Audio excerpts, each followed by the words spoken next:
जय श्री कृष्णा दोस्तों, welcome back to my channel. मेरा नाम वर्षा पांडे है और मैंने भी इस साल जेपीएससी का पेपर लिखा था जो रांची और मांझी में एसएस हाई स्कूल में पढ़ा था मेरा।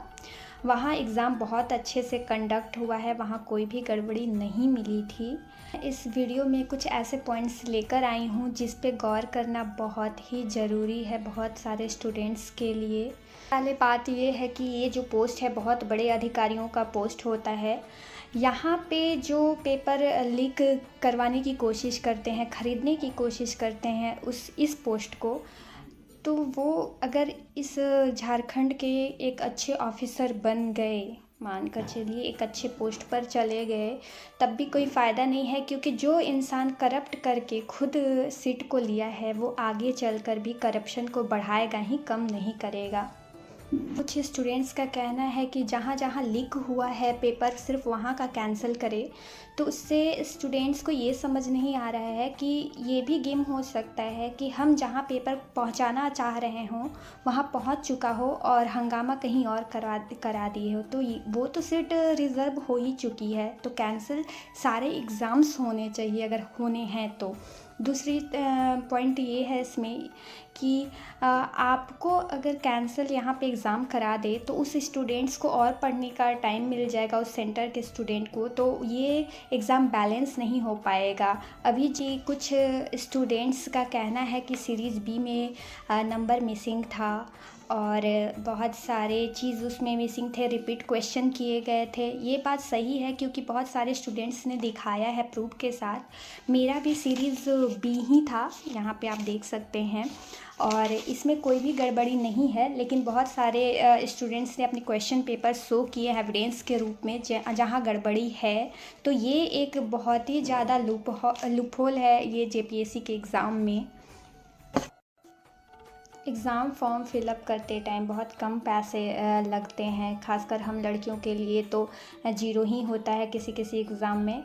लेकिन एक काम करो भैया, आप इससे अच्छा और पैसे ले लो, लेकिन जो ये जाने का आने का खर्चा 5-10 हज़ार, जो बहुत दूर से आते हैं, जाते हैं, रहते हैं, मुश्किल का सामना करते हैं, टाइम वेस्ट अपना करते हैं, उनका ये सब वेस्ट कराने से अच्छा फॉर्म का पैसा ले लो, लेकिन पेपर लीक मत करो, ये हमारा रिक्वेस्ट है। बहुत स्टूडेंट प्रॉब्लम झेलते हैं रात भर, फिर वहाँ एग्ज़ाम में पहुँचते हैं, दिन भर बिना खाए पिए रहते हैं, एग्ज़ाम देते हैं, ऊपर से टेंशन में जगह मिले ना मिले, धूप में खड़े होकर। मैंने स्टूडेंट्स को देखा कितने साल से, 5 से 7 साल से प्रैक्टिस करते हैं और उन्हें बाद में पता चला कि पेपर लीक हो गया, कैंसिल हो गया, तो वो सरकार जो उनका खर्चा हुई है, ये मुझे बता दे कि वो सरकार पैसा उन्हें देगी क्या इस चीज़ के लिए, या उनके पेरेंट्स कितना सपोर्ट करेंगे और कितने सालों तक करेंगे। लड़कियों का भी होता है कि एक टाइम पे मैरिज करना होता है तो उन्हें पढ़ाई छुड़ा दिया जाता है। आखिर कब तक ये सरकार इस तरह से करेगी, और लड़कों का भी कब तक वो।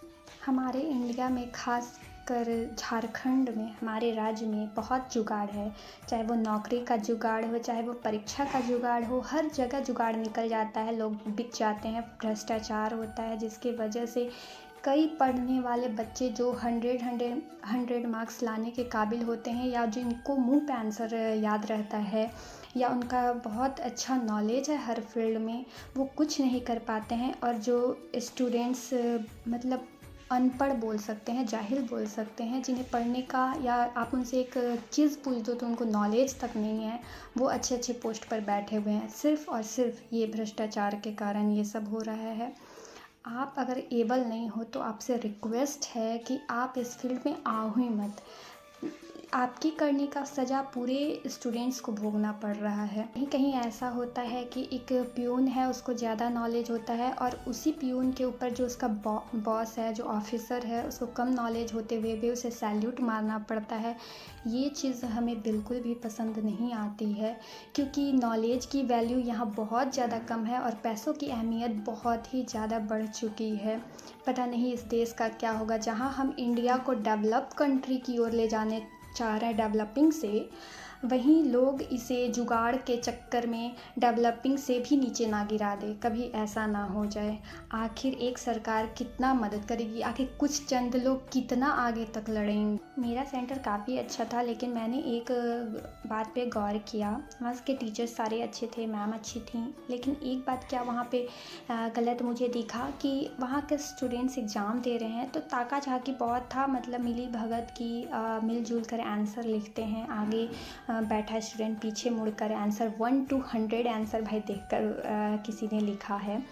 और इस तरह से अगर हम मिली भगत करके आंसर लिखें तो 100 में से 90 अबव तो ले ही आएंगे। स्टूडेंट्स को भी चाहिए कि अपनी एबिलिटी पे मार्क्स लाएं और इस पोस्ट को हासिल करें जितना आ रहा है। इस यूथ का रिस्पॉन्सिबिलिटी है कि हम अपने झारखंड को डेवलप करने में सहायक बने और उस पोस्ट पे किसी अच्छे अधिकारी को बनाए जो शिक्षित हों, जो समझदार हों, सिचुएशन को हैंडल कर सके, ना कि पैसे के बल पर बैठे हुए हों, सीट खरीद कर बैठे हों, पेपर लीक करवा के बैठे हों, जुगाड़ से बैठे हों।